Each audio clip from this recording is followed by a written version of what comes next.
যখন গ্রামে যাই তখন এত ভালো লাগে তা বলে বোঝানো যায় না। গ্রামের সব কিছু দেখলে ভালো লাগে। আসসালামু আলাইকুম, welcome back to my channel. আশা করি সবাই অনেক ভালো আছেন। নতুন আরেকটা এপিসোড নিয়ে আপনাদের মাঝে হাজির হয়েছি। ভিডিওটি দেখেই বুঝতে পারছেন যে আমি আজকের ভিডিওতে কি শেয়ার করতে চলেছি। তো এই হলো গ্রামের পরিবেশ। আমি গ্রামে বেড়াতে গিয়েছিলাম। গ্রামে তো সব কিছুই পাওয়া যায়, টাটকা সবজি, টাটকা মাছ, মাংস। আজকের এই ভিডিওতে গ্রামের অনেক কিছু শেয়ার করব। তো এখানে দেখতে পাচ্ছেন, এখানে মাছ ভাগাভাগি করা হচ্ছে। আমাদের গ্রামের বাড়িতে আমি বেড়াতে গিয়েছিলাম। তো আমাদের গ্রামে খাল আছে, নদী আছে, বিল আছে। তো বিলের সাইডে ছোট ছোট গর্ত থাকে, অর্থাৎ পুকুর টাইপের। যাদের জমি আছে খাল বিলের সাথে, তারা এরকম ছোট ছোট পুকুর কেটে নেয়, অর্থাৎ গর্ত করে নেয়। যখন বৃষ্টি হয় বর্ষাকালে, তখন এই গর্তগুলো ভরে যায় আর খাল বিলের থেকে উঠে আসে ছোট ছোট মাছ। এই মাছগুলো ওই গর্তের ভিতরে থাকে, বিভিন্ন রকমের মাছ। তো আজকে আমাদের এই মাছগুলো ধরেছে। এই যে সব ভাগ করা হচ্ছে, এই যে দেখুন মাছ ধরার দৃশ্য। এখান থেকে মাছ ধরা হচ্ছে আর বাড়ি নিয়ে যে ভাগাভাগি করা হচ্ছে। এই গর্তের মধ্যে কম করে 10 মণ মাছ পাওয়া গিয়েছে। তো এখানে কিন্তু 8-10টা ভাগ হচ্ছে, আর যারা মাছগুলো তুলে দিচ্ছে তাদেরও দেওয়া হবে। এই জন্য ভাগ করে দেওয়া হচ্ছে। মাছ ধরা হচ্ছে আর বাড়ি নিয়ে যাচ্ছে, সেগুলো ভাগ করা হচ্ছে। আবার মাছ ধরা হচ্ছে, সেগুলো বাড়ি নিয়ে যাচ্ছে, আবার ভাগ করা হচ্ছে। এভাবেই কিন্তু করা হচ্ছে। টোটাল 8-10 মণের উপরে মাছ পাওয়া গেছে। বিভিন্ন রকমের মাছ, পুঁটি মাছ, ট্যাংরা, টাকি, শোল, বোয়াল পর্যন্ত থাকে। আবার রুই, কাতলা এগুলোও কিন্তু পাওয়া যায়। তো এইগুলোও পেয়েছে অনেক। তো সম্পূর্ণ ভিডিওতে আর কি এগুলো দেখালাম না, অন্য একটা ভিডিওতে আমি দেখাবো। এখানে দেখেই বুঝতে পারছেন যে কত পরিমাণে মাছ। আর ভিডিও উপর থেকে করেছি আমি, সেজন্য ভিডিওতে অনেক মাছ দেখা যাচ্ছে না, জাস্ট অল্প একটু মাছ দেখা যাচ্ছে। গ্রাম মানেই সংগ্রাম।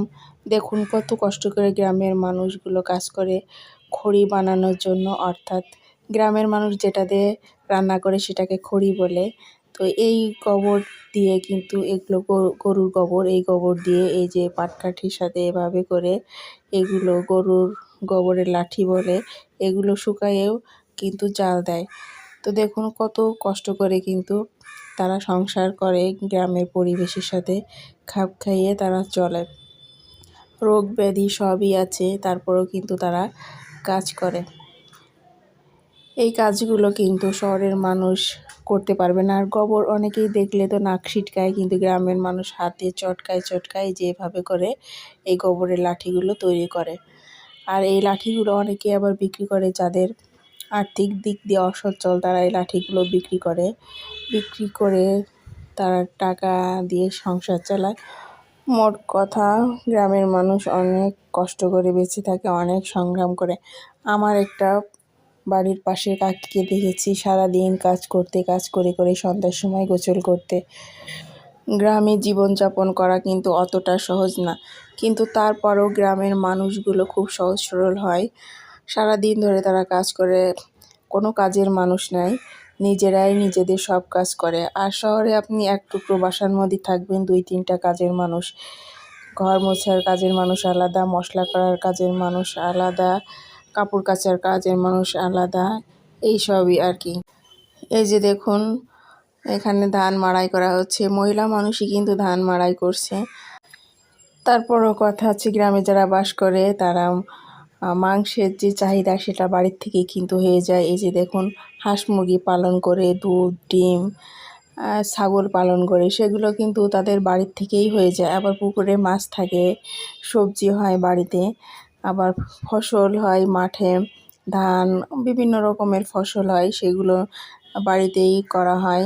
তো তারা একদম টাটকা ফ্রেশ ফলমূল সব কিছুই খায়। আর অক্সিজেনটা একদম পিওর অক্সিজেন। কিন্তু শহরে আমরা ফরমালিন যুক্ত খাবার খাই। আবার মাংস বলেন, যাই বলেন, সবটার ভিতরেই ভেজাল থাকে। আর গ্রামে যারা যে কাজ করে তারা কিন্তু অনেক পরিশ্রম করে। তাদের পরিশ্রমটা বেশি, কিন্তু দিন শেষে তারাই কিন্তু সুখী মানুষ, তাদের অন্য কোনো চাওয়া নেই। এই আর কি। এই যে দেখুন, ধান মাড়াই করা কিন্তু অতটা কঠিন না, আবার অতটা সহজও না তাদের কাছে। কিন্তু আমি মাঝে মাঝে যখন বাড়িতে যাই তখন কিন্তু ধান মাড়াই করি, আমার বেশ ভালো লাগে। আমি আসলে শখের বশেই করি, আবার অনেক সময় দেখি যে সবাই কষ্ট করছে, আমি একটু করি, এই আর কি। তো আজকের ভিডিও এই পর্যন্ত, সবাই ভালো থাকবেন।